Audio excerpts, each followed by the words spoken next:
हर हर महादेव। हिमालय की ऊंची ऊंची बर्फीली पहाड़ियों के बीच लगभग 11,755 फीट की ऊंचाई पर स्थित है केदारनाथ धाम।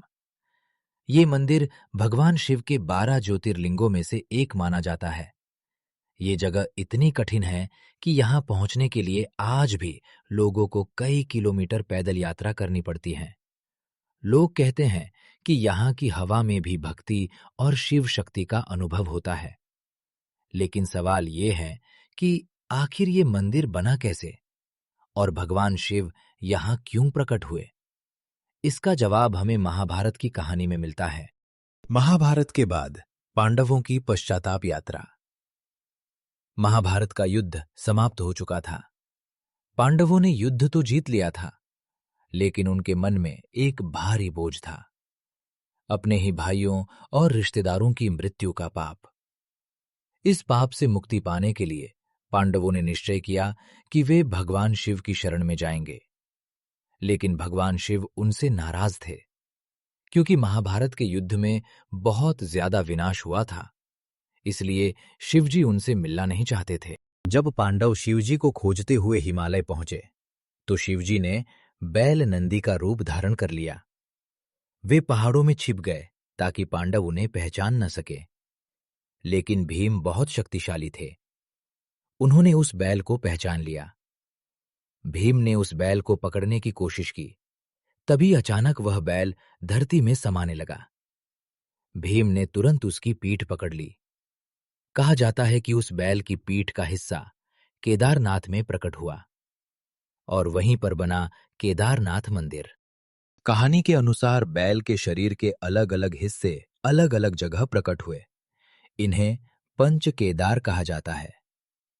केदारनाथ पीठ, तुंगनाथ भुजाएं, रुद्रनाथ चेहरा, मध्य महेश्वर नाभि, कल्पेश्वर जटाएं।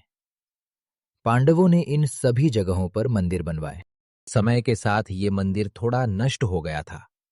फिर 8वीं शताब्दी में आदि शंकराचार्य ने इस मंदिर का पुनर्निर्माण करवाया। उन्होंने पूरे भारत में सनातन धर्म को फिर से मजबूत किया। कहा जाता है कि उन्होंने अपने जीवन के अंतिम समय में केदारनाथ में ही समाधि ली। आज भी केदारनाथ मंदिर के पीछे उनकी समाधि स्थल मौजूद है। हर साल लाखों भक्त अपनी श्रद्धा और विश्वास के साथ यहां आते हैं।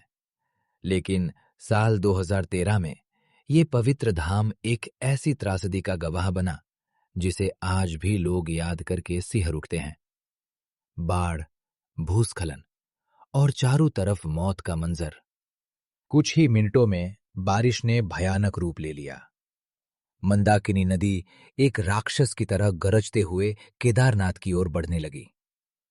पानी के साथ आ रहे थे विशाल पत्थर कीचड़ और पहाड़ों से टूटकर गिरती चट्टानें। लोग भाग रहे थे, चीखें गूंज रही थी। कुछ ही घंटों में पूरा केदारनाथ क्षेत्र मलबे और बाढ़ में डूब गया। होटल, दुकानें, घर, सब कुछ पानी और पत्थरों में बह गया। लेकिन इस भयानक विनाश के बीच एक ऐसा चमत्कार हुआ जिसने पूरी दुनिया को हैरान कर दिया। जब बाढ़ का तेज बहाव सीधे केदारनाथ मंदिर की ओर बढ़ रहा था, तभी पहाड़ से एक विशाल चट्टान टूटकर आई और ठीक मंदिर के पीछे आकर रुक गई। उस चट्टान ने बाढ़ के तेज बहाव को 2 हिस्सों में बांट दिया और इसी वजह से सदियों पुराना केदारनाथ मंदिर पूरी तरह सुरक्षित बच गया। आज उस चट्टान को भीमशिला के नाम से जाना जाता है। लाखों श्रद्धालु मानते हैं कि यह भगवान शिव की अपार कृपा का चमत्कार था और शायद इसी कारण इतनी बड़ी आपदा के बाद भी केदारनाथ धाम आज भी अटल खड़ा है। हर हर महादेव। केदारनाथ के कई रहस्य आज भी लोगों को चौंकाते हैं। सर्दियों में 6 महीने तक मंदिर बंद रहता है, लेकिन भक्त कहते हैं कि इस दौरान भी यहां दिव्य ऊर्जा महसूस होती है। कई साधुओं का कहना है कि उन्होंने यहां अलौकिक अनुभव किए हैं। इसी कारण केदारनाथ को भगवान शिव का जीवित धाम कहा जाता है। केदारनाथ सिर्फ एक मंदिर नहीं है, ये आस्था, रहस्य और चमत्कार का संगम है।